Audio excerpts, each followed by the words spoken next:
पाकिस्तान में हुकूमतों के डिसमिसल की बुनियादी वजूहात में करप्शन और बैड गवर्नेंस इन्वॉल्व रहे हैं। मौजूदा सेटअप बज़ाहिर सेम पेज का नारा लगाता है। हुकूमती जोमा सिविल मिलिट्री रिलेशनशिप को इंतहाई शानदार करार देते हैं और रावी चैन ही चैन लिख रहा है। लेकिन हुकूमत के हामियों का IMF रिपोर्ट पर नोहा को ना होना, हुकूमती पॉलिसीज पर कड़ी तनकीद करना, ये जाहिर कर रहा है कि दरूने खाना सब ठीक नहीं है। IMF का ये कहना कि पाकिस्तान में हुकूमत के हर दर्जे पर बदउनवानी के खतरात मौजूद हैं और सबसे ज्यादा नुकसानदेह करप्शन वो है जो ताकतवर और मरात याफ्ता हल्के अहम माशी शोबों पर असरअंदाज होकर करते हैं। इनमें रियासती मिल्कियती या रियासती सरपरस्ती याफ्ता इदारे भी शामिल हैं। क्या ये हुकूमत के खिलाफ फर्द जुर्म के मुतरादिफ नहीं है? क्या ये रिपोर्ट हुकूमत की मजबूत फसील में शिगाफ डालने वाला पहला पत्थर तो नहीं? इन इश्यूज के साथ साथ अमरीकी सदर का 28 नकाती पीस फार्मूला, इंडस का भारत से क्या ताल्लुक, हाथी और ड्रैगन के माबैन मुठभेड़ और दीगर खबरों पर जानकारी देंगे नजम सेठी।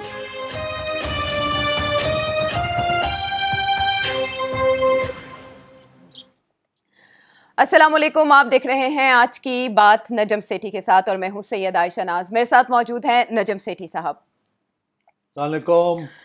सेठ साहब, नवंबर वैसे मौसमियाती तौर पर तो ठंडा गुजरा है, लेकिन खबरें बहुत गर्म हैं और उन गर्म खबरों में एक तरफ तो इमरान खान साहब से ना होने वाली मुलाकातें हैं मौज़ूए बहस, तो दूसरी तरफ IMF की वो रिपोर्ट जो 20 नवंबर को आई। और अच्छा, नाकिदीन कह रहे हैं कि 20 नवंबर 2025 का दिन पाकिस्तान की तारीख में हमेशा याद रखा जाएगा, क्योंकि ये रिपोर्ट जो है ये कोई आम रिपोर्ट नहीं है, ना किसी क्लर्क ने तैयार किया, बल्कि जो टीम थी IMF की उसने कई माह पाकिस्तान में क़याम किया और मुतादिद स्टेक होल्डर से मुलाकात करने के अलावा पाकिस्तान के सिस्टम का बारीक बीनी से जायज़ा लिया, जिसके बाद 100 से ज़ायद सफ़ात पर मुश्तमिल ये रिपोर्ट आई है जो कि टोटल सिस्टम का एक एनालिसिस और बड़ी ख़तरनाक शक्ल पेश कर रही है।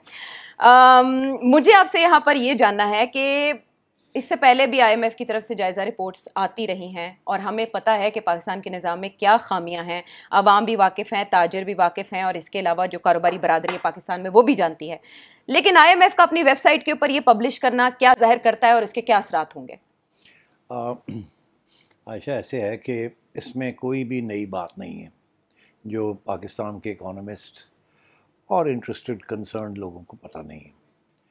इसमें जो दिलचस्पी है इसमें वो ये है कि IMF की तरफ से ये एक तनकीदी जायज़ा लिया गया है और ये उस वक़्त लिया गया है जिस वक़्त IMF पाकिस्तान की मदद कर रहा है और ये उस वक़्त लिया गया है जबकि एक बहुत सीनियर अदारा जैसे SIFC कहते हैं आप, उसकी क़याम के बावजूद क्योंकि ये हालात बेहतर नहीं हो रहे, तो इसकी जो अहमियत मेरे लिए ये नहीं है कि जी उसके अंदर बहुत सी बातें कही गई हैं, इसके ऊपर मैं अभी रोशनी डालता हूँ, मगर ये कि SIFC के होते हुए जो कि बड़ी एक किस्म की हाई कमांड है of the economy end of strategy और सब कुछ, वन विंडो ऑपरेशन कहा गया उसे, तो उन्होंने SIFC को क्रिटिसाइज कर दिया। उन्होंने काफ़ी एरियाज़ में क्रिटिसाइज़ किया, मगर जो सबसे इम्पॉर्टेंट एरिया वो ये है कि SIFC ने अभी तक कुछ अकम्प्लिश नहीं किया। बातें हैं मगर कोई रिजल्ट्स नहीं है, पहली बात। दूसरी बात यह है कि SIFC ट्रांसपेरेंट नहीं है, हमें नहीं पता वहाँ फैसले कैसे होते हैं, क्यों होते हैं, कौन उसके अंदर इनपुट देता है, कौन नहीं देता, और फिर इम्प्लीमेंट कौन से होते हैं और कौन से नहीं होते, और उसकी सारी इंस्टीट्यूशनल फ्रेमवर्क क्या है और क्या नहीं है। ये भी IMF कह रहा है कि ये भी ट्रांसपेरेंट नहीं है और उसकी कोई अकाउंटेबिलिटी नहीं है SIFC की, जो फैसले वहाँ होते हैं। फॉर एग्जांपल, अगर कैबिनेट के अंदर कोई फैसला होता है तो उसकी तो अकाउंटेबिलिटी है ना, कैबिनेट इज रिस्पॉन्सिबल, वो एक इट्स अ कॉन्स्टिट्यूशनल इदारा, but SIFC is not a constitutional इदारा, इट्स एन एग्जीक्यूटिव इदारा। अच्छा, तो इसलिए उसकी कोई अकाउंटेबिलिटी नहीं है। दिस इज, तो IMF ये कह रहा है कि हमें क्या पता वो किसको क्या कह रहे हैं, कौन क्या नेगोशिएट कर रहे हैं, कहाँ जाके क्या टर्म्स दे रहे हैं लोगों को इन्वेस्टमेंट के लिए पाकिस्तान में, पाकिस्तान के बाहर, and so on and so fourth, और किस किस्म की पॉलिसीज़ वहाँ बन रही हैं और उसकी अकाउंटेबिलिटी कोई नहीं। ना पार्लियामेंट के अंदर वो डिस्कस होती हैं, ना वो कैबिनेट में होती हैं, और वो एक किस्म की पैरेलल गवर्नमेंट चलाने की कोशिश कर रहे हैं। अच्छा, तो दूसरी चीज़ ये कि अभी तक वहाँ से कोई रिजल्ट्स भी नहीं मिले, बड़े बहुत से लंबे लंबे बातें हुई हैं, ये है, ये है, ये है, मगर कुछ एक्चुअली रिजल्ट्स नहीं आ रहे। अच्छा। बिकॉज सबसे बड़ा इंपॉर्टेंट रिजल्ट ये आना था कि फॉरेन इन्वेस्टमेंट आनी थी, वन विंडो ऑपरेशन होना था, हर किस्म की इस किस्म की इनकरेजमेंट होनी, वो तो कुछ नज़र नहीं आ रहा उसका। बातें आपने बहुत की हैं और मगर अभी तक कोई रिजल्ट्स नहीं है। तो आई थिंक एक this was the for me सबसे बड़ी इंपॉर्टेंट टेक अवे ये था। दूसरी चीज़ उन्होंने ये कही कि जुडिशरी के बारे में भी उन्होंने इस रिपोर्ट पे कमेंट किया है कि जुडिशरी के अंदर भी बड़ी सख्त करप्शन है जी। और क्योंकि कानून जो है वो इंसाफ नहीं दे रहा, तो वो बराबर नहीं है अमीर और गरीब के लिए अदालतों में और जाके इसीलिए that is also part of the problem. जी। उसको भी वो करप्शन समझते हैं। तो ये मतलब है, these are the two important takeaways. हमें अच्छा। हमेशा ये कहा गया था कि सियासतदान करप्ट हैं, ब्यूरोक्रेट्स करप्ट हैं, अकाउंटेबिलिटी नहीं होती। ठीक, यहाँ तक कि हमें ये कहा गया था कि जो अकाउंटेबिलिटी होती है हुकूमत की और हुकूमत के इदारों की, वो ऑडिटर जनरल ऑफ पाकिस्तान करता है जी। मगर इन्होंने तो ऑडिटर जनरल ऑफ पाकिस्तान को भी उड़ा दिया। इन्होंने कहा कि वो हाँ भी जिस तरीके से वहाँ फैसले होते हैं या रिपोर्टें बनती हैं, वो पब्लिक अकाउंट्स कमेटी जो है वो उसको आगे बढ़ाती नहीं है। मतलब ये पैरास जो है बने जाते हैं, कोई उसकी एक्शन नहीं होता, कोई अकाउंटेबिलिटी नहीं होती, कोई उस जिम्मेदारी नहीं लेने के लिए तैयार नहीं होता, और ये सिर्फ सारी की सारी एक्सरसाइज जो है दिस इज मीनिंगलेस। तो इस किस्म की उन्होंने बातें की हैं। मगर जो बातें जो हम आम लोगों को जो बातें पता हैं, जिसके बारे में उन्होंने कहा कि जी कि पाकिस्तान के अंदर मसला क्या है, वो कहते हैं सबसे बड़ा मसला पाकिस्तान का ये दो मसले हैं। एक तो ये कहते हैं कि जो हमारी पैदावार है, जिसे आप कह सकते हैं जो केक बनता है पाकिस्तान के अंदर, वो केक बड़ा छोटा है, वो बढ़ नहीं रहा है और बड़ी स्लो स्पीड पे बढ़ रहा है। अच्छा। वो समझते हैं कि हमारी आबादी जो है वो उससे ज़्यादा बढ़ रही है और इसलिए पर कैपिटा इनकम जो है वो गिर रही है, ये गुर्बत बढ़ रही है। अच्छा। वो तो हम अपने प्रोग्राम में कहते रहते हैं कि जी गुर्बत बढ़ गई, अनएम्प्लॉयमेंट बढ़ गई, तो ये नई बातें नहीं है हमारे लिए। मगर IMF का ये कहना है, जब ये बात कहते हैं तो फिर उसका मतलब ये है कि फिर हमें समझ आनी चाहिए कि क्यों हो रहा है ऐसे। अच्छा। तो वो उसका एक्सप्लेनेशन वो ये देते हैं, और ये IMF की तरफ से पहली दफ़ा ये लफ्ज़ इस्तेमाल किया गया है, एलीट कैप्चर। अभी आप देखेंगे हमारे यहाँ अंग्रेज़ी के अखबारों में भी और उर्दू के अखबारों में भी, प्रिंट मीडिया में भी, और तबसरे जो होते हैं सब जगह पे 5 साल से ये एलीट कैप्चर के एक ख़ास तबका है जो कि इकट्ठा है, लोग हैं और इदारे हैं, इंस्टीट्यूशंस हैं, क्लासेस हैं, उसके अंदर ग्रुप्स हैं, सारे का सारा जो केक बनता है वो सारे का सारा खा जाते हैं और पीछे रहता कुछ नहीं आवाम को देने के लिए। इसीलिए गुर्बत भी बढ़ रही है, अनएम्प्लॉयमेंट भी बढ़ रही है और आवाम बेचैन है, और इसीलिए हर बंदा कहता है ये फेलिंग स्टेट है जी। अच्छा, वो ये जो एलीट क्या है, इसका ये सबसे पहले ये इसके जिक्र आया था, एक किताब शाया हुई थी UK के अंदर, उसका नाम है गैम्बलिंग विद डेवलपमेंट। वो एक साहब हैं स्टेफान डेरकॉन, वो डिफिड उनकी जो डेवलपमेंट इंस्टीट्यूट है ब्रिटिश गवर्नमेंट की, उसके अंदर उन्होंने काम किया है, अफ्रीका में काम किया है और एशिया में काम किया है, पाकिस्तान में काम किया है, और वो एक कंसल्टेंट के तौर पे वो रिपोर्टें लिखते हैं। उन्होंने किताब भी लिख मारी जिसके अंदर उन्होंने ये बताया कि पाकिस्तान जैसे मुल्क, और भी मुल्कों का नाम है उसके अंदर, वो कहते हैं होता क्या है इन मुल्कों के अंदर। इन मुल्कों के अंदर होता ये है कि 4 या 5 क्लासेस हैं या ग्रुप्स हैं, जिन्हें वो कहते हैं ये एलीट है। एलीट का मतलब हुआ ऊपर वाले तबके, खाते पीते लोग जी। उनमें वो शामिल करते हैं, शुरू करते हैं फौज, फिर जाते हैं ब्यूरोक्रेसी, जिसे हम सिविल मिलिट्री रियासत कहते हैं। वो कहते हैं कि सिविल मिलिट्री रियासत जो है सबसे बड़ी एलीट है। फिर उसके बाद जुडिशरी भी आ जाती है उसके अंदर जी, ठीक। फिर सरमायादार आ जाते हैं, फिर बड़े बड़े ज़मींदार आ जाते हैं जो कि खुद काश्त नहीं करते, वो ठेके पे दे देते हैं, ठीक। ये दुनिया में ऐसे ठेके पे देना ज़मीन और ख़ुद ना काश्त करना ये बहुत कम जगह पे है, ये हमारे यहाँ बहुत ज़्यादा कल्चर है। ये कल्चर है, बिकॉज ये बेसिकली जिनकी ज़मीन है वो एक किराए पे चढ़ा देते हैं। अगर वो किराए पे चढ़ाते हैं तो जिससे किराया लेते हैं वो उसके पास बहुत थोड़ा रह जाता है, तो वो फिर इन्वेस्टमेंट नहीं कर सकता, वो ज़्यादा प्रॉफिट नहीं कमा सकता उसके। तो बाकी दुनिया के अंदर लैंड रिफॉर्म हो चुकी है। लैंड रिफॉर्म का मतलब ये था कि जो लोग काश्त करते थे उनको ज़मीन दे दी जाएगी, और वो क्योंकि उनकी अपनी ज़मीन होती थी वो मेहनत करते थे, और अगर 10 रुपए की कोई चीज़ बनाते थे तो 4 रुपए खाते थे, 6 रुपए मार्केट में ले आते थे, तो उसके साथ फिर तरक्की होती थी। अच्छा। अब ये होता है कि अगर 10 रुपए की चीज़ है तो 5 रुपए तो ज़मींदार ले जाता है, जो लंदन में फ्लैट लेके बैठा हुआ है या दुबई में फ्लैट लेके बैठा हुआ है या गुलबर्ग में या DHA में, और अपनी ज़मीन जो है वो उसने मुजाहिरों को दी हुई है, ठेके पे दी हुई है। ठेकेदार अपना 10% 15% रख के जो रह जाता है वो फिर आप आगे वो कर देता है। तो इससे एक ये जो इंटरमीडियरीज हैं, दरमियाने जो लोग हैं जो काम खुद नहीं करते, सिर्फ ट्रांसफर मैकेनिज्म का हिस्सा है, वो खा पी जाते हैं। अच्छा। तो आवाम के पास कुछ नहीं आता। तो ये कहता है कि ये सिविल मिलिट्री ब्यूरोक्रेसी, जैसे दोनों ब्यूरोक्रेसीज हैं, एक आर्म्ड ब्यूरोक्रेसी है, दूसरी अनआर्म्ड ब्यूरोक्रेसी। फिर आ गए आपके बड़े लैंडलॉर्ड्स जिनकी बहुत बहुत हजारों एकड़ जमीन है, ठीक है। हालांकि लैंड रिफॉर्म टेक्निकली यहाँ अयूब खान के ज़माने में भी हुए, उसके बाद भुट्टो साहब के ज़माने में भी हुए, कि उन्होंने कहा जी इतने ज़्यादा, इससे ज़्यादा एकड़ आप नहीं रख सकते। तो इन लोगों ने क्या किया कि एक आयशा के नाम पे कर दिया, एक नजम सेठी के नाम पे कर दिया, एक किसी और अपने मज़ारे के नाम पे कर दिया, किसी नौकर के नाम पे कर दिया, और 10,000 एकड़ जो है उसको बांट के पर्चियाँ अपने पास रख ली, मलकियत अपने पास, बेनामी चोर रास्ते निकाल लिए चोर रास्ते, और ज़मीनें अभी भी उनके पास है। तो लैंड रिफॉर्म तो हुई नहीं फिर, इसका मतलब है, क्योंकि सबको पता चल गया था ये होने जा रही है, तो उन्होंने पहली पर्चियाँ बना ली, पार्टीशन कर ली। इसको अंग्रेजी में कहते हैं पेपर पार्टीशन, ठीक। अच्छा, तो अब ये हो गए 4 जी, 5वें आ जाए। वो कहते हैं जी 5वां भी एक तबका है, वो है अपर एशेलॉन्स ऑफ द मीडिया, ऊपर वाले जो मीडिया के जो मालकान हैं। अच्छा। फिर वो कहते हैं इसके अंदर वो भी हैं जो कि टैक्स नहीं देते, तजारत करते हैं, टैक्स नहीं देते। तो इसमें आप हॉल रोड ले लें या मैकलोड रोड ले लें, वो नहीं आते टैक्स, वो टैक्स नहीं देते। और वो भी एक किस्म के एक ऐसा तबका है जो कि एलीट जिसको आप कहते हैं। अच्छा। अब तो ये एलीट कैप्चर इसे कहते हैं कि एलीट ने रियासत के इदारों को और रियासत को और मईशत को कैप्चर कर लिया, कब्जा कर लिया।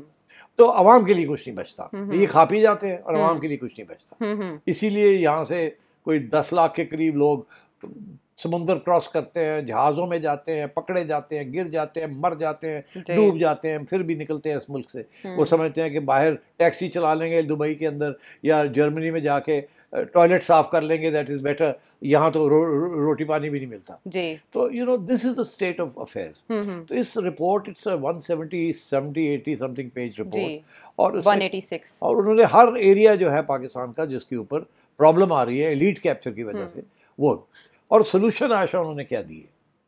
वो ये कहते हैं कि ये खाऊ पियो लोग हैं ना, इनको अब जेब अपनी काटनी पड़ेगी। ठीक।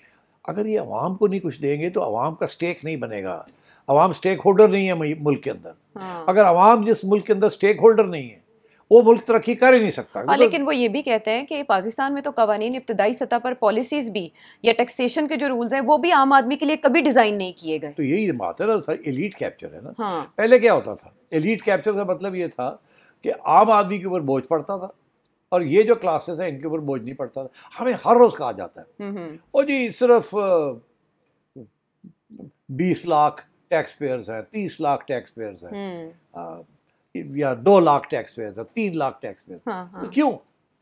तो क्यों नहीं है ज्यादा टैक्स? आपका काम है लाना, उसके लिए तो इन्होंने ऑडिटर्स भी हायर किए और सिस्टम में चेंजेस। हाँ। इतनी बड़ी एफबीआर बनाई गई और वो जो लोग ऑलरेडी टैक्स दे रहे हैं उन्हीं के ऊपर दोबारा, और इनको बहुत से और इकदाम किए जा सकते हैं, ये करते नहीं है। अब पहली दफ़ा ये हुआ कि इन्होंने क्या किया कि इन्होंने टैक्स लगाने शुरू कर दिए और ठीक ठाक टैक्स लगाना शुरू कर दिया है आपके ऊपर भी। सैलरीड क्लास को पहली दफ़ा अप कर दिया, उसको टैक्स ज़्यादा स्क्वीज कर रहे हैं। अच्छा, मगर इससे ज़्यादा जो कॉर्पोरेट सेक्टर है, जो कारोबारी लोग हैं, उनके ऊपर भी टैक्स लगा दिए जो ऑलरेडी पे कर रहे हैं। ये नहीं कि जो नहीं दे रहे उनको अभी नहीं पकड़ा नहीं, उनको टैक्स नेट में ला ही नहीं सके। अभी नहीं ला सके, थोड़े बहुत आ गए हैं, भाग दौड़ कर रहे, मगर वो टैक्स नंबर ले लिया उन्होंने, मगर टैक्स अभी भी कोई नहीं दे रही। इसीलिए तो कह रहे हैं कि इस साल 500 अरब रुपए का टैक्स शॉर्टफॉल हो जाए, कम टैक्स इकट्ठा होगा। हालांकि हमें ये कहा गया था कि अब पूरा हो जाएगा, हमने टैक्स लगा दिया, कोई बचेगा नहीं, ये नहीं होगा, वो नहीं होगा। पता लगा वो टैक्स ही पूरा नहीं हो रहा जो आप कह रहे थे। तो वो भी एक मसला है हमारे लिए। तो ये जब अब इन्होंने टैक्स लगा दिया बड़े बड़ी कॉर्पोरेशन के ऊपर, फिर सुपर टैक्स लगा दिया, फिर और किस्म की चीजें की, बड़ा शोर, वाह जी एलीट ने अपने ऊपर कुछ किया है। पता क्या चला, अब लेटेस्ट पॉलिसी ये है जो कि अब आने वाली है, मैं आपको बता दूं। अच्छा। वो ये इसको कम करने लगे। किसको? ये जो टैक्स रेट्स बढ़ा दिए ना अमीरों के लिए, हाँ हाँ। उनको फिर गिराने लगे। और फिर किधर करेंगे, शॉर्टफॉल कैसे पूरा करेंगे? नहीं करेंगे ना। ओह वाह। नहीं, जब तक और लोग नहीं आएंगे टैक्स नेट में, हाँ। उस वक्त तक टैक्स तो नहीं बढ़ेगा, रेवेन्यू नहीं बढ़ेगी। हम्म। रेवेन्यू नहीं बढ़ेगी, डेवलपमेंट एक्सपेंडिचर नहीं होगा, जी। डेवलपमेंट एक्सपेंडिचर नहीं होगा, ग्रोथ नहीं होगी, ग्रोथ नहीं होगी तो गुर्बत बढ़ेगी, अनएम्प्लॉयमेंट बढ़ेगी, and so on and so forth. तो अब मसला ये है कि क्यों पहले बढ़ाए थे ना जी, तो काम नहीं चला, बड़ा शोर हमने एलीट के ऊपर लगा दिया, ये कर दिया, अमीरों को हमने स्क्वीज कर दिया, पता लगा सारे ही उसमें स्क्वीज हो गए जी। ठीक है, अभी चैनल्स के अंदर लोग कटौतियां शुरू हो गई हैं। हाँ। कि पहले जो टैक्स चैनल देती थी, अब वो कहते हैं आप खुद ही अपना टैक्स दें, और सबकी रियल इनकम गिरती जा रही है। अब इनकम क्या है, 100 रुपए आपको मिलते हैं, उसमें से 15 रुपए या 20 रुपए वो टैक्स काट लेते हैं जी, 80 रुपए बाकी रह गए कितने, 80 में से जब आप मार्केट जाते हैं या शॉपिंग मॉल जाते हैं तो 20%, 18% सेल्स टैक्स जी वहाँ वो काट लेते हैं आपकी हर परचेज पे, हर परचेज। ठीक है, तो आप देने वालों में से है ना, बिल्कुल। हाँ, वो आप तो वो नहीं है जो छुपाते हैं, नहीं हो ही नहीं सकता। हाँ, तो वो आपका इसका ये पहले 20 रुपए तो पहले काट लिए, 20 रुपए बाद में काट लिए, तो 40 रुपए तो आप ही के ऊपर काट दिए जी। और अगर आप 200 रुपए 200 से मुराद ये है कि डबल कर रहे हैं from what you are earning earlier, तो लोग तो कह रहे हैं हमारा 60% पे टैक्स रेट चला गया। अब सुपर टैक्स लगा ना कॉर्पोरेट्स के ऊपर, पहले 25, 28, 29% टैक्स था, फिर वो 35 हुआ, अब वो 38% के करीब है, 40 है, उसके ऊपर फिर 10% लगा दिया, तो लोग तो रो रहे हैं। अच्छा, जब वो रो रहे हैं तो क्या कर रहे हो जी, चोरी।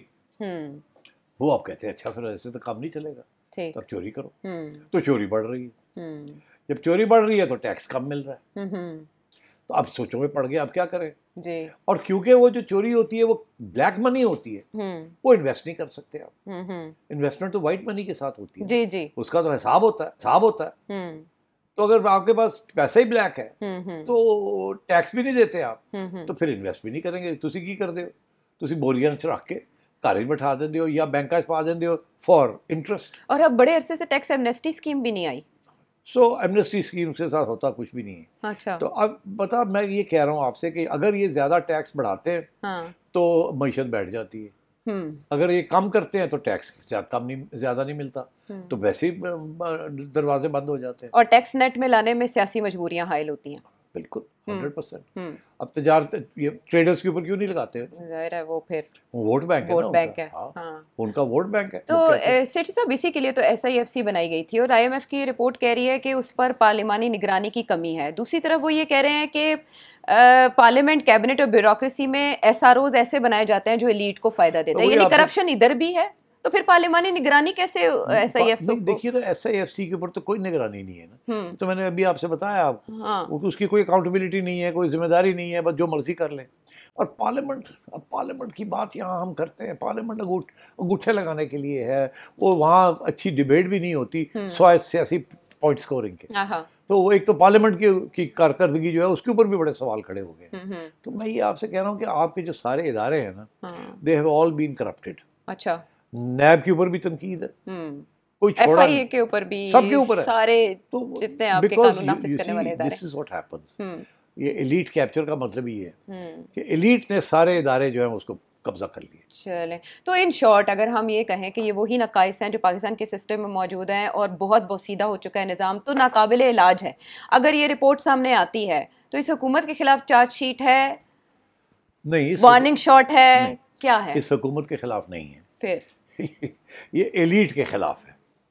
हुकूमत सिर्फ एलीट की नहीं है ना, तो ताजिर लोग तो नहीं है इस हुकूमत में, बड़े बड़े सरमायादार तो इस हुकूमत में नहीं है। इस हुकूमत को चलाने वाले सिविल ब्यूरोक्रेसी है, सिविल मिलिट्री ब्यूरोक्रेसी। अच्छा। तो सबसे बड़ी तनकीद तो उनके ऊपर आ रही है कि आप, you are supposed to be the steel frame of the state, आप ही अकाउंटेबल नहीं है तो फिर आगे कौन, किसको आप अकाउंटेबल करेंगे? तो इस किस्म की चीजें चल रही हैं इस रिपोर्ट के अंदर। अच्छा। हम जैसे लोग काफी अरसे से ये बातें कर रहे हैं, हाँ। इसीलिए कुछ लोग हैं वो कहते हैं इनकलाब आएगा तो ये एलीट कैप्चर खत्म हो जाएगी, अवामी कैप्चर हो जाएगा। ये जुल्फ़िकार अली भुट्टो साहब ने यही बयान किया था। अच्छा। कि हम नेशनलाइज कर लेंगे सारी प्रॉपर्टीज़ और सारे असासे जो हैं अमीरों के, और हम पब्लिक सेक्टर में ले जाएंगे और ये होगी अवामी हुकूमतें। अच्छा। अवामी नहीं निकली, वो भी एलीट कैप्चर ही होगी at the end of the day. तो ये अब इसकी सोल्यूशन क्या है? सोल्यूशन यही है कि कोई बड़ा रेडिकल किस्म का रिफॉर्मर आए जिसे इन बात की समझ हो और वो इन लोगों के ऊपर डिपेंडेंट ना हो, अच्छा। इनका वोट या इनके पैसे के साथ वो पावर में ना आया हो, और वो अवाम के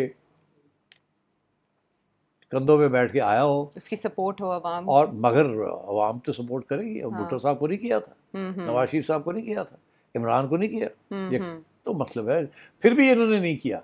मैं आपको बता दूं, इसलिए बिकॉज ये एलीट का हिस्सा है, ये एलीट का हिस्सा है। चाइना के अंदर इनकलाब आया, रूस के अंदर इनकलाब आया, क्यूबा के अंदर इनकलाब आया जी। अभी लैटिन अमेरिका में मुल्क हैं जहाँ इनकलाब, इस किस्म के इनकलाब आ रहे हैं ऑफ रिफॉर्मर्स। तो यहाँ तो कोई रिफॉर्मर है ही नहीं। अच्छा। सो ये it's a very difficult issue.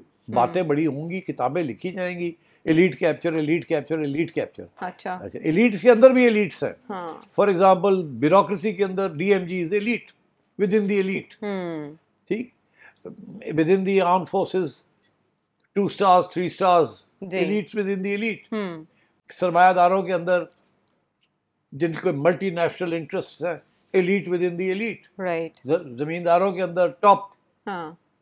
Sugar industry के अंदर टॉप, यू नो। सो फिर ये पॉलिसीज जो बनती हैं, अब शुगर के ऊपर मैं एग्जांपल आपको देता हूँ, बातें हो रही हैं तो एलीट कैप्चर जी। शुगर इंडस्ट्रीज एलीट कैप्चर, पहले दिन से आज तक आप पूरी लिस्ट निकाल लें किस किस की शुगर इंडस्ट्री, शुगर मिल्स है, क्या है, उनकी प्रॉफिट्स कितनी है, टैक्स कितना देते हैं, और उनके लिए पॉलिसीज कैसे बनती हैं, सब्सिडी कैसे मिलती है, और जनाब ये कैबिनेट के अंदर जो पॉलिसी बनाने वाले हैं, they are the biggest sugar mill owners, directly और इनडायरेक्टली। ठीक। तो इस तरीके के साथ बड़े वेस्टेड इंटरेस्ट हैं। इसी तरीके के साथ कुछ इंडस्ट्रीज हैं जो इंस्टीट्यूशंस उनको ओन करती हैं, और वो institutions are part of the elite institutions of this country. उनको सब्सिडीज मिलती हैं। अच्छा। वो टैक्सेस पूरे नहीं देते, उनको एग्जेम्पशंस मिलती हैं, स्पेशल स्टेटस मिलता है, एसआरओज मिलते हैं। तो ये रोना धोना ये आईएमएफ की रिपोर्ट के अंदर ये है कि यार इस तरीके के साथ मुल्क नहीं चलते।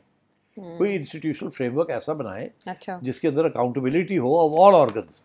यहाँ अनअकाउंटेबल एलीट, अच्छा, this is the issue they are making. तो ये एक बासार और फैसला साज इदारा है जिसने इतनी बारीकबीनी से तहकीक करके एक एक पहलू को एड्रेस किया, यहाँ तक कि कर्जे कैसे माफ़ होते हैं, कारोबार करना पाकिस्तान में क्यों मुश्किल है, इन्वेस्टमेंट क्यों नहीं आ रही, हुकूमत कैसे कारोबार कर रही है, इतना कुछ इसमें बयान किया गया।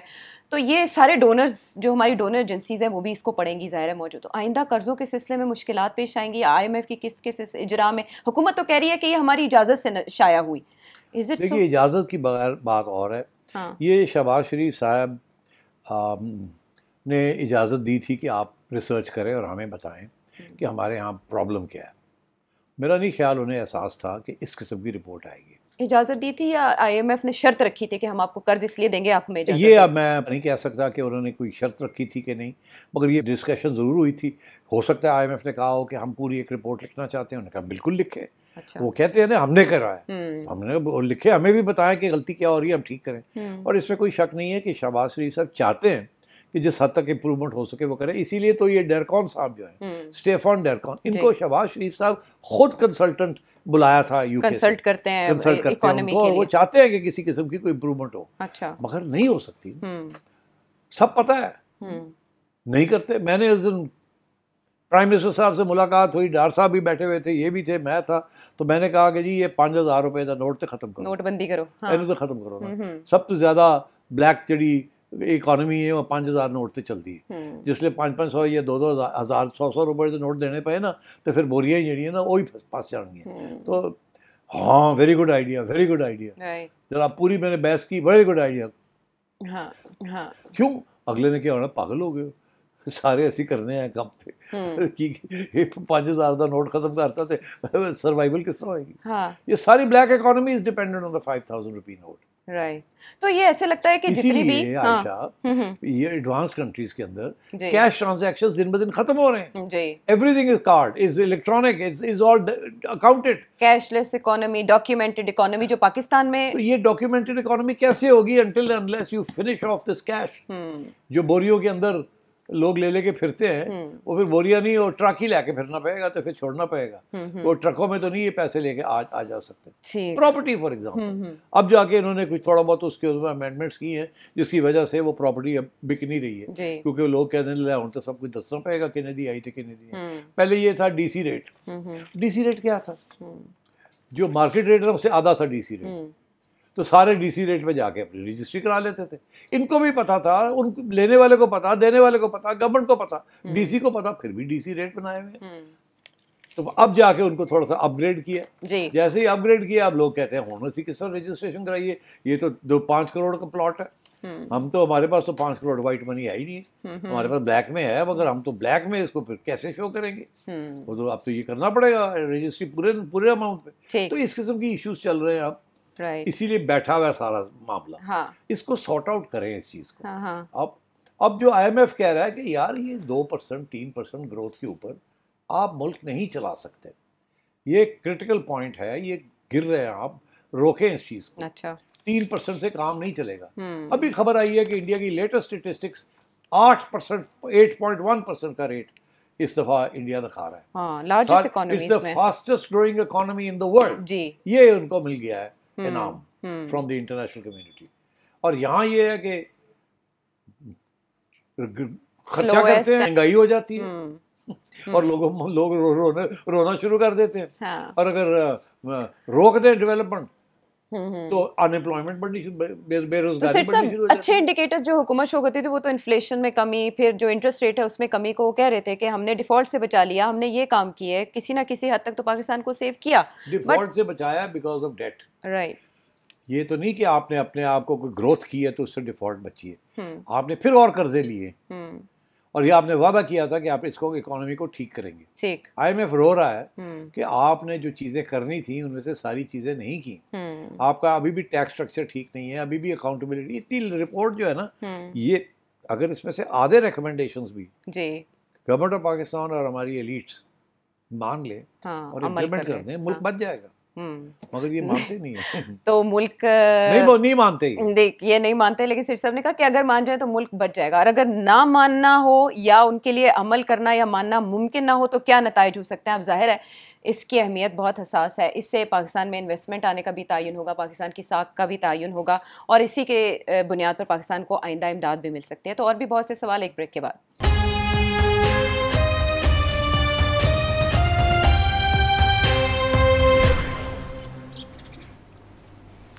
शो में साथ देने का शुक्रिया। अच्छा, मैं चाहूँगी कि अब आप इसका लुब्बे लुबाब बताएं कि इस रिपोर्ट के पाकिस्तान के ढांचे पर असरात क्या होंगे, इस्लाह मुमकिन हो पाएगी या नहीं, वो तो आपने इशारा कर दिया। डाटा मैनिपुलेशन की भी बात की जा रही है कि हुकूमत हर बार गलत यकीन दहानियाँ करवाती है और फिर वो माइलस्टोन अचीव नहीं कर पाती है, फिर उसकी भी रीजंस दी जाती हैं, फिर उसके लिए भी इस्तिस्ना ली जाती है मुख्तलिफ मामलात में। मेरा आपसे ये सवाल है कि इमरान खान साहब के दौर में भी हमने देखा कि वज़ीर ख़जाना तब्दील होते रहे, आते जाते रहे। अब की बार जो वज़ीर ख़जाना है वो तो हमें आइडिया है वो काम कर रहे हैं, कहाँ से आए या उनको क्या जिम्मेदारी दी गई, उसके बाद इस रिपोर्ट का सामने आना क्या किसी नौयत की तब्दीली का पेश खैमा होगा? जी नहीं, ये नहीं कि जी कोई फाइनेंस मिनिस्टर तब्दील हो जाएगा या चेयरमैन FBR, नहीं, चेयरमैन FBR भी नहीं तब्दील होगा, वो अपनी पॉलिसी चेंज हो जाएगी, ये रहेंगे। अच्छा। हाँ, ये नहीं चेंज होंगे, वो अभी ऑलरेडी बातें शुरू हो गई हैं कि टैक्स रेट्स जो हैं वो हम कम करेंगे ताकि लोगों के पास पैसा हो थोड़ा ज़्यादा, फिर वो खर्चा करेंगे, जब खर्चे करेंगे तो उससे हम टैक्स इकट्ठा करेंगे और फिर मईशत चलेगी। अच्छा। जब खर्चे करेंगे तो चीज़ें खरीदेंगे ना, जब खरीदेंगे तो फैक्ट्रियाँ कहेंगी हम बनाओ, पहले 10 आइटम बनाने से 15 बनाओ, लोग खरीदे पहले, तो फिर इस तरीके से काम चलेगा। अच्छा। अफसोस इस बात है कि ये पहले नहीं पता था, ये पहले नहीं पता था, ये फार्मूले सारे आजमाए हुए, सब कुछ किया, शौकत तरीन साहब ने भी आजमाए। इसीलिए हमारे बारे में वो कहते हैं स्टॉप गो, स्टॉप गो, स्टॉप गो। हम लोग, हमारी सिविल मिलिट्री ब्यूरोक्रेसी जो है वो जो पॉलिसीज बनाती है वो ये होती है, चढ़ो, फिर आप हिट करते हैं महंगाई और डेट, फिर आप रोकते हैं, फिर आप गिरते हैं, फिर अनएम्प्लॉयमेंट बढ़नी शुरू हो जाती है और गुर्बत बढ़नी शुरू हो जाती है, फिर चुकते हैं, फिर गिर दी। This is what is happening. जो रियल इंडिकेटर्स ऑफ ग्रोथ है, अच्छा, वो अंग्रेजी में प्रोडक्टिविटी, लेबर की प्रोडक्टिविटी, एक्सपोर्ट्स, वैल्यू एडेड, ये चीज़ें हैं जो कि ग्रोथ करती हैं। हाँ। वो तो बढ़ ही नहीं रही हैं। एग्रीकल्चर आपका इतना इम्पोर्टेंट डेवलपमेंट एरिया है, वहाँ ग्रोथ हो ही नहीं रही, वो गिर रहा है एक्चुअली। लार्ज स्केल मैन्युफैक्चरिंग गिर रही है, तो मतलब है फिर कैसे होगा, कंपटीशन कहाँ से आएगी, क्या आप बनाएंगे जो दुनिया के साथ कम्पीट करेंगे? आपकी मैन्युफैक्चरिंग तो ख़त्म होती जा रही है, यहाँ तो कोई चीज़ बनती नहीं है, अब सारा कुछ चाइना से आना शुरू हो गया, क्योंकि वो सस्ता है ना, हम नहीं अफोर्ड कर सकते, वो सस्ता है तो वो आगे मार्केट में आ गया।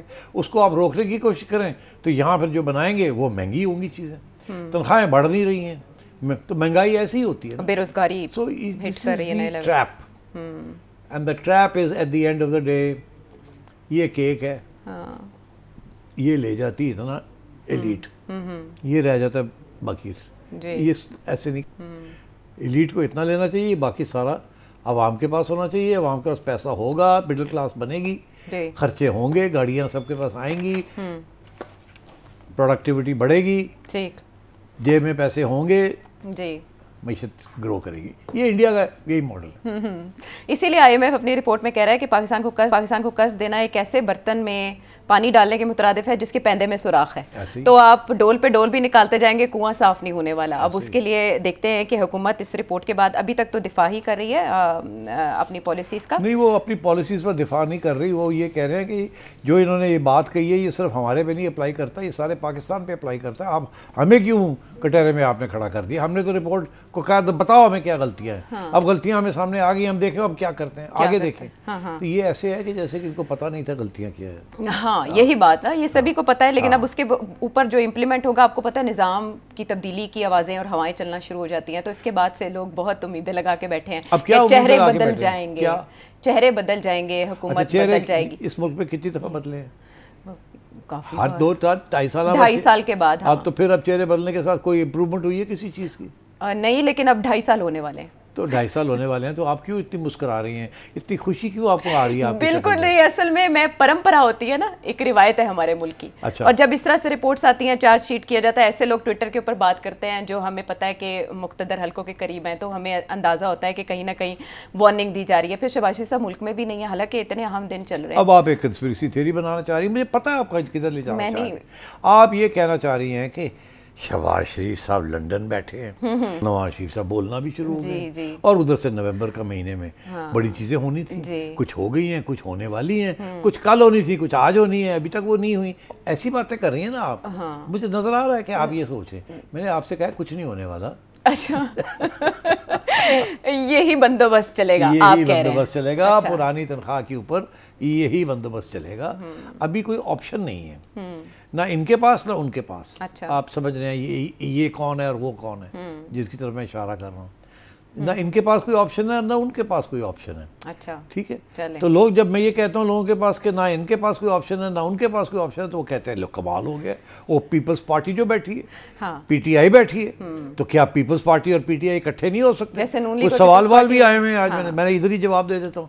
पीटीआई और पीपल्स पार्टी इकट्ठे हो गए तो ठीक है ना, तो ये गवर्नमेंट को खतरा आ जाएगा ना। हालांकि ये अब मेजोरिटी मिल गई ना इनको जी, ये बाई इलेक्शंस के बाद सादा अक्सरियत, हाँ, तो मिल गई ना। अगले 2-3 साल के लिए इनको गिराना मुश्किल है। ठीक है, अनलेस कि जो लोग लाए हैं वो लोग इनको छोड़ दें। अच्छा। इनकी जुदा हो जाए और दूसरी तरफ चले जाए। अच्छा। तो अब अगर ये रह गए और वो जो है वो चले गए पीटीआई और नून लीग के साथ, तो फिर क्या होगा? क्या चांसेस हैं उसके? तुम तब्दीली मांग रही हो ना, तो मैं तुमसे ये पूछ रहा हूँ आयशा कि ये तो चले गए, हाँ, नून लीग चली गई क्योंकि इशारा हुआ, हाँ, और कुछ लोग इधर उधर हो गए पार्लियामेंट के अंदर, हाँ, और नो कॉन्फिडेंस हो गया, या इनको कहा गया कर जाओ, या इनको कहा गया कि आप पीपल पार्टी के हवाले करो। अच्छा, वो भी चल रहा था फार्मूला। हाँ, 2.5 साल तो 2.5 साल बलोचिस्तान से निकली बात। वो फार्मूला वहाँ चला और यहाँ भी बातें हो रही हैं। जी बिल्कुल, मरकज में भी हो रही हैं बातें। अच्छा, अब बात यह है कि क्या पीपल्स पार्टी और पीटीआई इकट्ठे बैठ सकते हैं कि नहीं? बाकी बातें आप समझे अपनी जगह पे। क्या पीपल्स पार्टी और पीटीआई अपने इकट्ठे बैठ सकते हैं हुकूमत करने के लिए? माजी में नून लीग और पीपल्स पार्टी का इत्तेहाद भी गैर फितरी समझा जाता था। माजी में भूल जाओ, आज की गल करो मेरे नाल। अच्छा, माजी तो बहुत कुछ होया है, हर बंदा हर एक दे नाल बैठा रहा। अच्छा, इस वक्त जो इशू चल रहा है ना, जिसकी तरफ तवज्जो थोड़ी सी देने की कोशिश की जाए, वो ये है कि पीपल्स पार्टी के साथ कोई ख़ास मोहब्बत नहीं है उन लोगों की। अच्छा, इन लोगों के साथ मायूसी है थोड़ी सी उन लोगों की। अच्छा, इन लोगों के साथ उन लोगों की कुछ मायूसी, थोड़ी सी मायूसी है, उधर मोहब्बत नहीं है। उधर मोहब्बत नहीं, मैं समझता हूँ मोहब्बत तो बहुत स्ट्रॉन्ग। वहाँ काफ़ी तनकीदी जायज़ा लिया जा रहा है उस तरफ। अच्छा। पीपल पार्टी वाले जो है ना, एक गंद पाते पे ये, और कैसे गंद डाल रहे हैं। अब इसके ऊपर भी आए ना कि वो बात क्या करते हैं, वो लोग क्या कहते हैं। वो कहते हैं कि ये पीपल पार्टी सिंध के लिए बड़े पैसे ले जाती है, NFC अवार्ड। कराची को कुछ नहीं देते जी। कराची हमारा शहर है, 75% कराची की आबादी और सिंध की आबादी एक जैसी है, बाकी रूरल सिंध की। Sindh is all Karachi and rural Sindh ना। तो एक सेकंड के लिए आप कराची को थोड़ा सा इधर कर दें आर्ग्यूमेंट के लिए, नहीं तो लोग शोर पा देंगे कराची को निकाल दिया सिंध से, वो मेरे गले पै जाएंगे, हमारे यार दोस्त हैं, आपने ये क्या किया। मैं कह रहा हूँ for the sake of argument एक कराची को थोड़ा इधर कर दें और बाकी सारा सिंध की अलग कर दें। तो जो टैक्स रेवेन्यू जो जनरेट होती है वो कराची 75% करता है और सिंध बाकी 25%। जो भी ग्रोथ होती है वो कराची में होती है, सिंध में नहीं होती जी। मगर अभी एक कल या परसों एक मजमून शाया होने वाला है, चिड़िया जाके जासूसी करके उसकी सारी, कहीं प्रूफ रीडिंग तो नहीं करके ये चिड़िया? रीडिंग बड़ी बात है, तुमने लगता है कि तुमने भी कोई चिड़िया रखी हुई है कहीं ना कहीं। नहीं सर, मैं चिड़ियाघर से किनारा कश हो गई हूँ। मैंने देखा है वो, हाँ, ड्राफ्ट। अच्छा, ड्राफ्ट को देखा है थोड़ा सा। अच्छा, थोड़ी सी उसके प्रूफिंग की है। अच्छा, तो वो मैं कहा यार है कि वो पेपर आने वाला है। अच्छा, उस पेपर के अंदर बड़ी इंटरेस्टिंग कंक्लूजन्स हैं, पूरा डेटा बेस्ड पेपर है, साइंटिफिक तरीके से उसने एनालिसिस है, और वो यही कह रहे हैं कि ये जो पैसा जाता है प्रोविंसेस को, क्या ये पैसा कौन सी प्रोविंस में सही तरीके से इस्तेमाल होता है और अकाउंटेबल है, और कौन सी प्रोविंस है जहाँ अकाउंटेबिलिटी कोई नहीं और पैसा ही गायब हो जाता है, पता नहीं जाता कहाँ है। अच्छा, सही। ये किसने तैयार की होगी रिपोर्ट? ये तो मैं अभी नहीं कह सकता, जब आएगा तो आपको पता चल जाएगा। अच्छा, मगर उसमें पूरा डेटा दिया हुआ है, बड़ी साइंटिफिक एनालिसिस है। हाँ। और उससे सबसे बड़ी इंटरेस्टिंग बात ये, वो कहते हैं कि सिंध के अंदर अगर 100 रुपये NFC अवार्ड से जाते हैं तो कोई 60 रुपए तो समझ आ जाते हैं वो खर्चे कहाँ हो गए। 30-40 रुपए समझ ही नहीं आती गए कहाँ, पता ही नहीं चलता। अब इशारा आप समझ ही जाए क्या है उनका।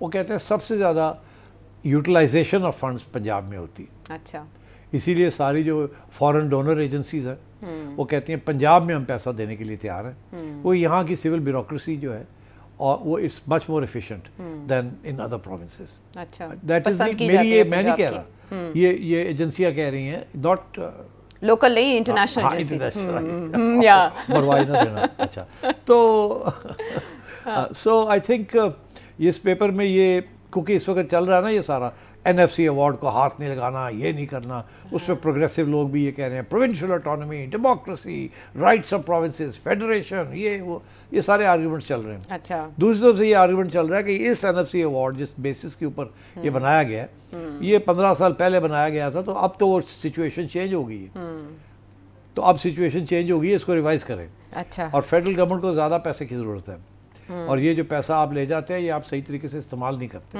और उसने कंपेयर किया इस पेपर में कि फेडरल गवर्नमेंट के फंड्स कैसे इस्तेमाल होते हैं, अच्छा, सिंध गवर्नमेंट के कैसे इस्तेमाल होते हैं, पंजाब के कैसे होते हैं, KP के कैसे होते हैं, बलूचिस्तान के कैसे होते हैं। अब आपको एक शॉकिंग बात बता दूं। क्या? Shocking, you will never imagine it. मैं खुद नहीं इमेजिन कर सकता था। अच्छा, इन पाकिस्तान है कोई ऐसी चीज़ जो इमेजिन नहीं की जा सकती? वो कहते हैं सबसे बेहतर जो खर्चे हो रहे हैं वो बलूचिस्तान में हो रहे हैं। जो फंड्स बलूचिस्तान को मिलते हैं, अच्छा, they are being put to a better use.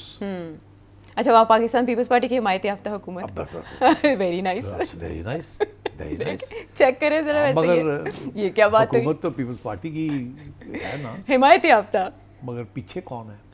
बस मतलब है वो हुकूमत बलूचिस्तान में है ही कोई नहीं। बाय नेम है ना कि पीपल पार्टी के लोग अंगूठे लगा रहे हैं वहाँ, मगर एक्चुअली तो गवर्नमेंट, तो जब आप ऐसे कहते हैं कौन है तो फिर सब वो तो कोई और इदारे चला रहे हैं ना वहाँ, वही चलाते हैं। वो तो उसकी ज्योग्राफियाई अहमियत की वजह से, स्ट्रेटेजिक जो भी है, जैसे भी है, हमेशा से वही चलाते हैं। ठीक। अच्छा, तो इसीलिए तो अताउल्लाह मेंगल और बाकी ट्राइबल लीडर्स जो हैं पॉपुलर, वो सारे रोते हैं कि जी वोट हमें मिलता है और चलाते कोई और है, एंड सो ऑन।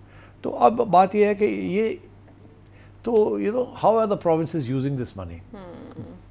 तो ये सारी चीज़ें अब आगे खुल रही हैं आहिस्ता आहिस्ता। बड़ी बात है वैसे। मोहब्बत और मायूसी से बात चली कि किससे मोहब्बत है किससे मायूसी है। एक रिपोर्ट हायर लेवल पे आ गई है बल्कि, और जो दूसरी रिपोर्ट आ रही है वो प्रोविंशियल लेवल पे आ रही है, लेकिन इससे वो बुनियाद समझ आ रही है जो आइंदा आने वाले नक्शे को समझा रही है। ब्रेक के बाद वापस आते हैं।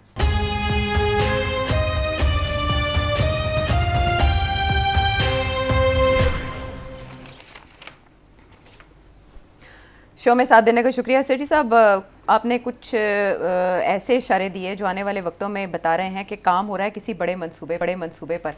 तो ये बहस एक अरसे से चल रही है कि लोकल गवर्नमेंट्स ना होना भी बड़ी वजह है पाकिस्तान में नकाइस की या मईशत के तरक्की ना करने की, और फिर नए सूबे भी होने चाहिए क्योंकि माजी से हालात काफ़ी मुख्तलिफ हो चुके हैं, आबादी के इजाफा एक बड़ी वजूहत में। फिर इन पे भी काम होगा आगे? जी बिल्कुल काम हो रहा है, और बड़ी सीरियसली काम हो रहा है कि कितने सूबे होने चाहिए। अच्छा। उसके लिए भी कॉन्स्टिट्यूशनल अमेंडमेंट चाहिए होगी, और उसके लिए प्रोविंशियल परमिशंस भी चाहिए होंगी आइन के अंदर, सूबाई असेंबली से। हाँ, तो हो सकता है पहले वो परमिशंस उनसे याद अगर नहीं मिलेंगी तो फिर आइन को अमेंड करके परमिशंस उनसे लेने की इजाज़त ही ख़त्म कर देंगे। मगर ये फ़ैसला हो गया है कि इसको सीरियसली इस प्रोजेक्ट को देखा जाए। अच्छा। कि 12 सूबे बनाने हैं या 33 बनाने हैं। 33, 32, 33 इसलिए डिवीजन्स जितनी हैं ना इस मुल्क में, ऑलरेडी वो डिवीजन्स हैं। अच्छा। अगर आप उनको सूबे बना देते हैं तो फिर आपको कोई नए बाउंड्रीज नहीं बनानी पड़ेंगी, एक कंट्रोवर्सी नहीं होगी, तो जो ये डिवीजन्स हैं बस ठीक है। हल्का बंदियाँ हाँ, या वो ऑलरेडी सब कुछ है। हाँ। तो इसलिए तो मगर ये है कि जो काउंटर आर्ग्यूमेंट है वो ये है कि जी खर्चे बढ़ जाएंगे। अभी 4 प्रोविंसेस के ऊपर इतने पैसे लगते हैं, गवर्नर, चीफ मिनिस्टर, आना जाना, चवी गाड़ियाँ, गवर्नर हाउस है, फिर कहते हैं जी पता नहीं 33 गवर्नर हाउस होंगे एंड सो ऑन। वो सारी चीज़ों को इन्होंने देख रहे हैं। अच्छा। और पूरे मंसूबे बन रहे हैं, और पूरी टीम्स बैठी हुई हैं इसको इस मसले को देखने के लिए, ताकि जो हम जैसे लोग हैं जो कि कहेंगे कि ये क्या मसला है, ये क्या है, इसका सबके जवाब वो इकट्ठे कर रहे हैं। अच्छा। पूरा डेटा इकट्ठा किया जा रहा है, और आई थिंक बड़ी जल्दी आप इसके ऊपर पार्लियामेंट के अंदर भी डिबेट और ये बात शुरू हो जाएगी कि अब टाइम आ गया है कि we should have more provinces. वो इसलिए एक तो इनका ये ख्याल है कि करप्शन कम हो जाएगी। ये प्रूव करेंगे कि जी जैसे लोकल गवर्नमेंट में इतनी करप्शन नहीं होती, फंड्स इस्तेमाल होते हैं, तो ये किस्म की हाइब्रिड किस्म की लोकल गवर्नमेंट होगी। ये हाइब्रिड की तरफ बड़े सारे जा रहे हैं, क्योंकि उन्होंने कहा जी प्योर लोकल गवर्नमेंट भी नहीं बनती, प्रोविंस नहीं बनने देते। 4 प्रोविंसेस वो कहते हमारे पावर जा रहे हैं, हम नहीं प्रोविंसेस जो है वो भी वहाँ भी बड़े मसले हैं। तो बेस्ट ये है कि दरमियाना रास्ता ढूंढा जाए। अच्छा। दरमियाना रास्ता या तो 12 प्रोविंसेस या फिर डिवीजन जितनी है उतनी प्रोविंसेस बन जाए, और फिर वो ये देख रहे हैं कि फिर किस तरीके से खर्चे कम हो और प्रोडक्टिविटी ज़्यादा हो, काम ज़्यादा हो, कंपटीशन आपस में ज़्यादा हो। ठीक। तो ये काफ़ी कॉम्प्लेक्स किस्म का फॉर्मूला है, मगर उनका ये ख्याल है कि अमेरिका में भी ऐसे ही है, इंडिया में भी ऐसे ही है, और जगह पे भी ऐसे ही है। It's a better system with the passage of time सब ने किया ये। लेकिन सिर साहब यहाँ पे तो सिंध तो कम से कम मानता है इस मामले पे, पीपल्स पार्टी तो मादानी दिखाई देती है। नहीं, यही तो बात है ना, यही तो बात है। और कहा जा रहा है कि पंजाब से शुरू कर लें शुरू, हालांकि गवर्नेंस के मामले में अगर हम देखें पंजाब बेहतर है। तो मेरा ख्याल है कि दैट इज़ वाई जब आप कहती है ना कि पीटीआई और पीपल्स पार्टी इकट्ठे हो जाए। हाँ। पीटीआई तो जो हो अंग्रेजी का मुहावरा is in the dog house, ये मुहावरा है कि वो डॉग हाउस में पीटीआई बेचारे पीटीआई। तो क्या आप समझती हैं कि वो पीपल्स पार्टी को भी उधर डॉग हाउस में जाना चाहेंगे? वो पीपल्स पार्टी ने बड़ी कुर्बानियाँ दी हैं जी। ये वाहिद पार्टी है जो कि किसी के कंधे के ऊपर बैठ के नहीं आई पावर में। ये वो पार्टी है। अच्छा। और इस पार्टी की सैक्रिफाइसेस बहुत है। हाँ, जानों के नजराने तो नजराने पाकिस्तान की तारीख में सबसे ज़्यादा।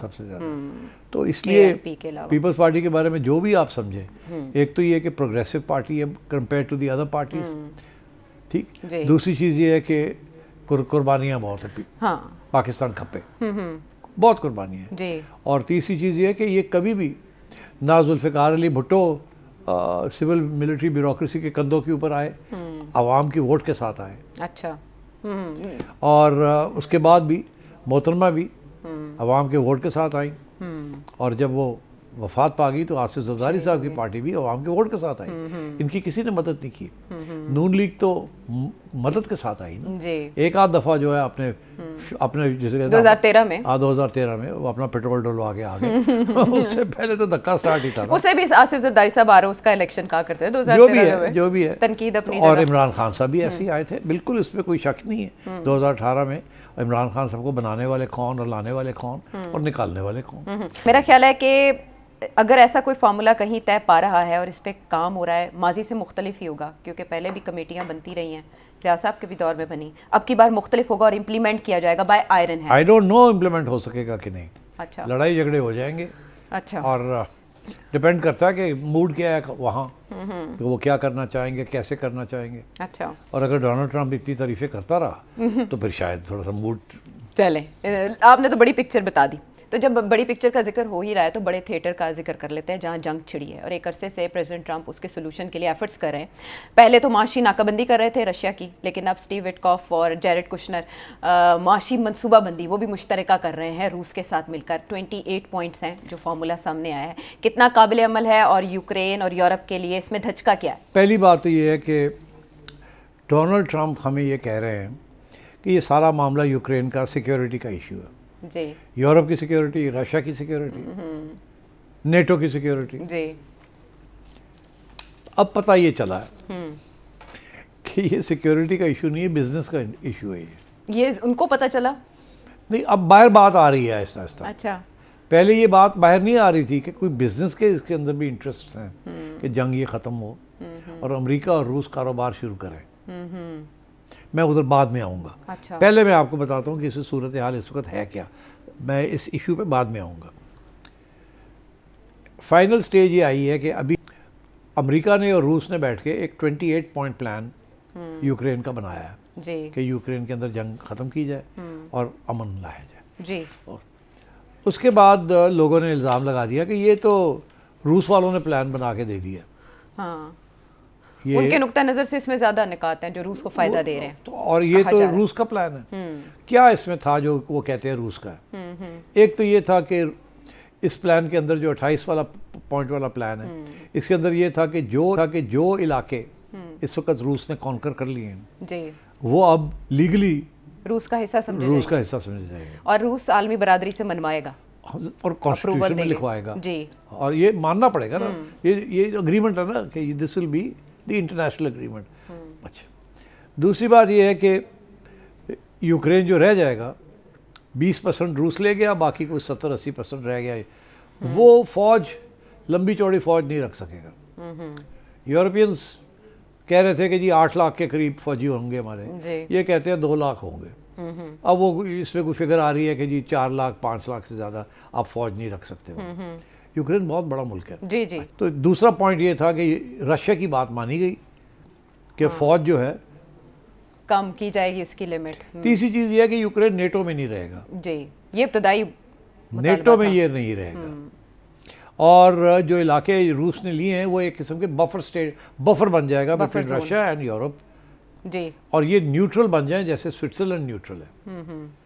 ये नहीं कि जी इनके साथ कोई सिक्योरिटी गारंटीज होंगी। अच्छा। नेटो की नहीं, सिक्योरिटी गारंटीज अगर होंगी तो वो अमेरिका और रूस दे सकते हैं वो सिक्योरिटी गारंटीज, मगर यूरोप और नेटो जो है वो उसमें नहीं आना चाहिए। बिकॉज नेटो का जो चक्कर है ना, ये नेटो का चक्कर ये है कि नेटो एक्सपैंड कर रहा है। जैसे नेटो वेस्टर्न यूरोप था, फिर उसके बाद जब सोवियत यूनियन गिरा 1991 में तो नेटो ने एक्सपैंड करना शुरू कर दिया, उसके अंदर जो पुराने ईस्ट यूरोपियन को भी लेना शुरू कर दिया। तो नेटो स्टेप आराम करीबी रूस के बॉर्डर पे पहुंच रहा था, फैलता गया और रूस परेशान हो गया एक ही कर दे पे। अच्छा। हमारे साथ तो अंडरस्टैंडिंग ये थी कि ये Europe will remain independent and free और हमें कोई थ्रेट नहीं होगी। तो ये जो करीब आते जा रहे हैं और ये नेटो जो बढ़ रहा है, आप EU ज़रूर बनाएं मगर नेटो ना बनाएं, या नेटो जो है वहीं रुक जाए जहाँ पहले था। इन्होंने EU भी बना ली और उसके बाद नेटो को एक्सटेंड करना शुरू कर दिया। तो रूस के लिए इसे एग्जिस्टेंशियल थ्रेट कहते हैं। तो उन्हें खतरा लग गया कि यार ये तो साढ़े पहुँच जाएंगे होते तो यूरोपियंस, और पूरी एक तारीख है जर्मन रशिया से लड़ाई झगड़े की एंड सो ऑन। तो मेरा ख्याल है कि ये जो बिट्रेल रशिया ने ये देखा कि बहुत बड़ी बिट्रेल हो गई है। हमें ये कहा था नेटो एक्सपैंड नहीं करेगा और ये एक्सपैंड करते हमारे बॉर्डर पे पहुंच गए। So I think that is a major issue कि आप नेटो ख़त्म हो जाएगा, यहाँ नहीं आएगा नेटो। यूक्रेन से जहाँ तक आ गया वहाँ अब यूक्रेन निकले, नेटो में नहीं आएगा ये। तो ये इस किस्म की वहाँ अब डिस्कशंस हो रही हैं। अच्छा। और फाइनल चौथा पॉइंट है जो कि क्रिटिकल पॉइंट है, बाकी है पॉइंट्स मगर दिस इज़ क्रिटिकल कि जी किस तरीके से सिक्योरिटी होगी। अच्छा। ये न्यूट्रल कंट्री की सिक्योरिटी कौन देगा?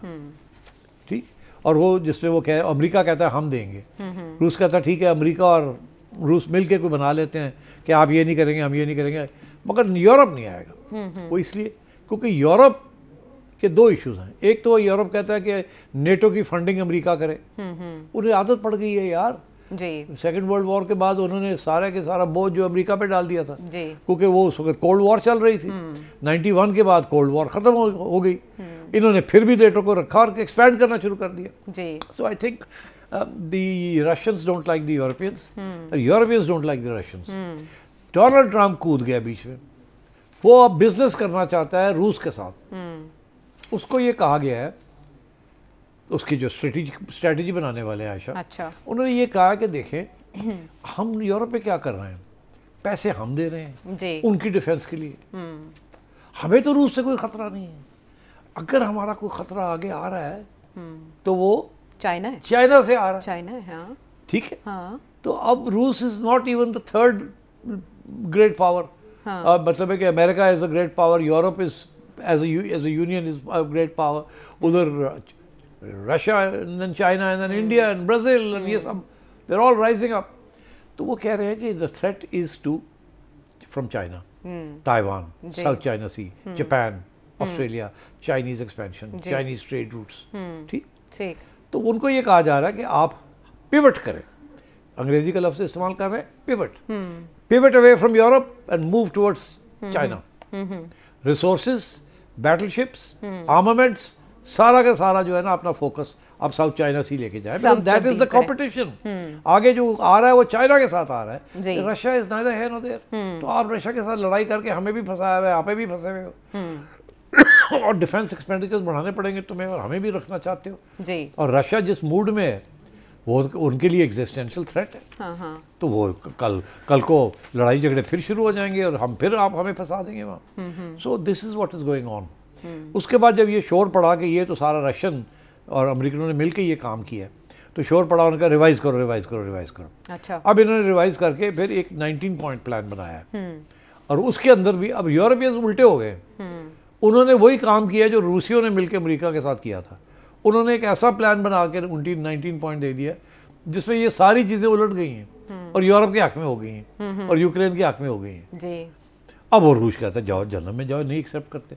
तो जो पहले रूस और अमेरिका थे वो यूरोप ने और यूक्रेन ने रिजेक्ट कर दिया। अब जो यूरोप और यूक्रेन ने जो कंडीशंस लगाई हैं रिवाइज, वो फारग हो गए उधर। तो अब डोनाल्ड ट्रंप सडनली एक नई बात आ गई, इस स्टेज पे एक नई बात आई है, ये डेडलॉक हो गया है, समझ नहीं आ रही अब कहाँ जाएंगे। और यूरोपियंस में स्पेशली जर्मन्स एंड ब्रिटिश वो कह रहे हैं हम आर्मामेंट इंडस्ट्री को पैसे देंगे, हम लड़ेंगे और हम डिफेंस एक्सपेंडिचर बढ़ाएंगे। और वो रोक रहे हैं अमेरिका को कि इधर ना छोड़े उधर ना जाए। अमेरिका तैयार बैठा है। इन द मीन वाइल खुफिया मुलाकातें शुरू हो गई हैं बिटवीन डोनाल्ड ट्रंप के बिजनेस एसोसिएट्स एंड पुतिन के बिजनेस एसोसिएट्स, और वो डिस्कस कर रहे हैं कि अगर ये अमन आता है तो रूस और अमेरिका मिल के कैसे तिजारत करेंगे, इसमें दोनों का बहुत ज़्यादा फ़ायदा है, specially on oil and gas and energy and minerals. ये बातें शुरू हो गई हैं कि अमेरिका रूस के अंदर इन्वेस्टमेंट करेगा, अमेरिकन जाके रूस के अंदर इन्वेस्टमेंट करेंगे उस तरीके के साथ आशा जैसे ये चाइना में जाके पहले करते थे जी, और उधर से हट के इधर जाएंगे। तो पुतिन का भी इसमें इंटरेस्ट है। लेकिन अमेरिकन एजेंसीज का नहीं है, उनको क्यों बाईपास किया जा रहा है या उन्हें जुज़वी अमेरिकन एजेंसीज की जो है ना trading, they are part of the American establishment.